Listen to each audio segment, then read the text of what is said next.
Hello again, traders. Right, I was just going to post this onto Twitter, X, whatever. Because I hope you can hear me all right. I do intend to get a microphone, but I haven't got round to it yet. I wanted to put onto Twitter what I was watching and explain why. So we'll do it here. I'm on this stupid trial again. I keep forgetting to sign up for the proper full version of recording, so it will end in 5 minutes. It's because the microphone seems to be a bit better on this particular laptop. Anyway, so the only reason I'm looking at US 100, US Tech, whatever you want to call it, is because of the D1H4. Yesterday I posted a bunch of charts based on BTC being in the buy zone on D1, and there were multiple trades over the weekend. It's only demo. I'm only demoing BTC at the moment because I can't really get a handle on how and why it moves at the weekend, but practice will make perfect. Anyway, we'll get to the root of this. So I haven't looked at M5, although I started my analysis on M5 to see whether I could get a long on here, and I was looking for a long here. This is why I've got these blue boxes, and then a comparison.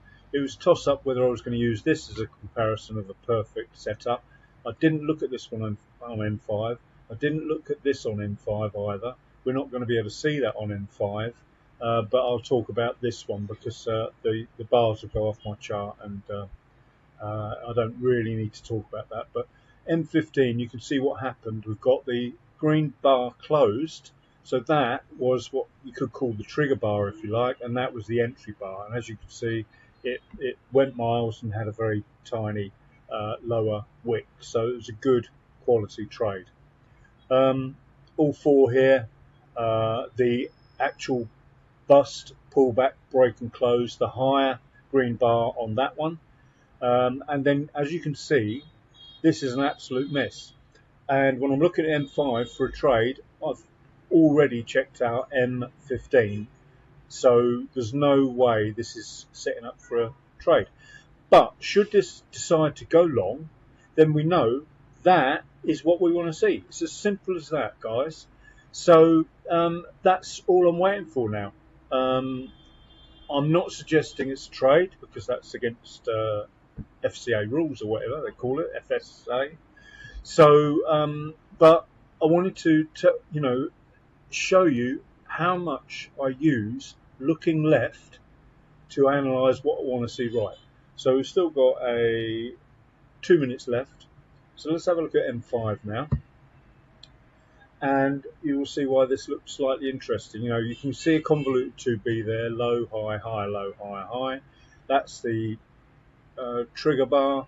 This would be the poke bar. And anything after that should be the entry.